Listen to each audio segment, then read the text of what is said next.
আবারও নজর রাখতে হচ্ছে তারকেশ্বরের দিকে। একটু ছবি দেখাবো আপনাদের তারকেশ্বরে, সেখানে মহিলাদের মারধর করার অভিযোগ কেন্দ্রীয় বাহিনীর বিরুদ্ধে। বাড়িতে ঢুকে মারধর, ভোটাররা লাইনে দাঁড়িয়েছিলেন তাদেরকে মারধর করার অভিযোগ কেন্দ্রীয় বাহিনীর বিরুদ্ধে। তারকেশ্বর বালিগড়ির ঘটনা, যে ছবি আপনাদের দেখাচ্ছি তারকেশ্বর বালিগড়ি। ক্যান্সার রোগী আমাদের তিনজনকে বার করছে যে ট্রেনে বার করতে পারবে। আমার তো এই ক্যান্সার রোগী আমাদের তিনজনকে বার করছে যে ট্রেনে বার করতে পারবে। আমার তো এই ক্যান্সার রোগী আমাদের বাইরে বেরোয়নি, আমাকে বলে ট্রেনে নিয়ে এনকাউন্টার করবে আমাকে। আমরা কি অন্যায় করেছি, কাউকে প্রভাবিত করেছি বা কাউকে আশ্রয় দিয়েছি তা তো নয়। আমরা আমার বাড়িতে দাঁড়িয়ে আছি, বাড়ির ভেতরে ঢুকে এই জায়গাটায় ওইখান থেকে নিয়ে এসে এই জায়গায় দরজা দিয়ে আছে, দরজা লাথি মেরে ঢুকবে। হ্যাঁ, এনকাউন্টার করবে কেন? আমরা কি অপরাধী? তারকেশ্বরের ছবি দেখালাম, আর এবার দেখাবো পানিহাটির ছবিটা। পানিহাটিতে সেখানে তৃণমূলের ক্যাম্প ভাঙচুর করা হয়।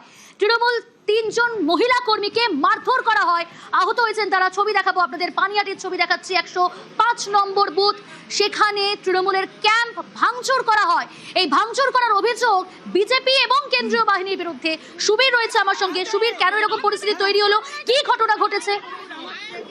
দেখো, পানিহাটি পৌরসভার 4 নম্বর ওয়ার্ডের অন্তর্গত 105 নম্বর 100 মিটারের বাইরে যখন তৃণমূল কর্মী সমর্থক যারা নির্বাচনে কাজ করছিলেন, তখনই কিন্তু কেন্দ্রীয় বাহিনীর জওয়ান যারা আছেন তারা কিন্তু অতর্কিত হামলা চালায় এবং একদম ঢুকে গিয়ে তৃণমূলের ক্যাম্প অফিস ভাঙচুর করে। ক্যাম্প অফিস ভাঙচুর করার পাশাপাশি তৃণমূল কর্মীদের কিন্তু ফেলে মারধর করা হয়, লাঠিচার্জ করা হয়, লাঠিচার্জ করে এবং 3 জন মহিলা কর্মী ইতিমধ্যে আহত হয়েছে। এবং এই ঘটনাকে কেন্দ্র করে পানিহাটি 4 নম্বর ওয়ার্ডে কিন্তু ব্যাপক উত্তেজনা তৈরি হয়। খবর সংগ্রহ করতে গেলে সাংবাদিকদের কিন্তু কেন্দ্রীয় বাহিনীর জওয়ানরা তারা মারধর করে, তাদের হাত থেকে মোবাইল এবং ক্যামেরা ছিনিয়ে নেয়, এমনটা কিন্তু অভিযোগ। এবং এই ঘটনায় যে সমস্ত মহিলারাও ছিলেন, মহিলাদের মারধর করা হলো কেন? দেখো, মহিলারা ওখানে নির্বাচনে কাজ করছিলেন এবং তারা দুপুরের যে খাবার দাবার, সেই খাবার দাবারের কাজ তারা খাওয়া দাওয়া করছিলেন। সেই সময় গিয়ে অতর্কিত হামলা চালানো হয় এবং 100 মিটারের বাইরে তারা বসেছিলেন, সেই জায়গাতে অতর্কিত হামলা চালানো হয়। তাদের খাওয়া থেকে শুরু করে তাদেরকে মারধর করা হয় এবং 3 জন মহিলা কর্মী আহত হয়েছে। এবং কেন্দ্রীয় বাহিনীর যে ভূমিকা এবং বিজেপি আশ্রিত দুষ্কৃতী, তাদের বিরুদ্ধে কিন্তু যারা তৃণমূল মহিলা কর্মী রয়েছেন তারা কিন্তু ইতিমধ্যে এলাকায় বিক্ষোভ দেখিয়েছেন। এরা নির্বাচনের কাজ করছিলেন, মানে নির্বাচনী এজেন্ট ছিলেন?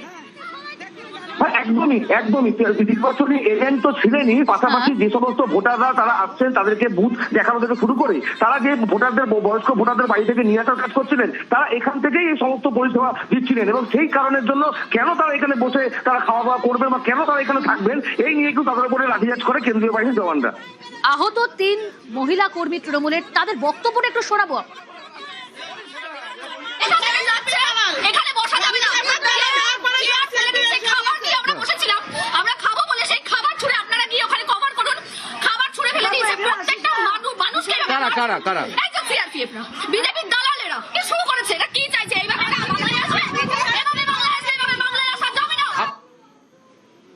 তৃণমূলের 3 জন মহিলা কর্মী আহত হয়েছেন, সরাসরি তারা অভিযোগ করছেন কেন্দ্রীয় বাহিনীর বিরুদ্ধে। পানিহাটির ছবি দেখাচ্ছি আপনাদের, পানিহাটির 105 নম্বর বুথ, সেখানে তৃণমূলের ক্যাম্প ভাঙচুর করা হয় এবং আহত হন 3 জন মহিলা তৃণমূল কর্মী।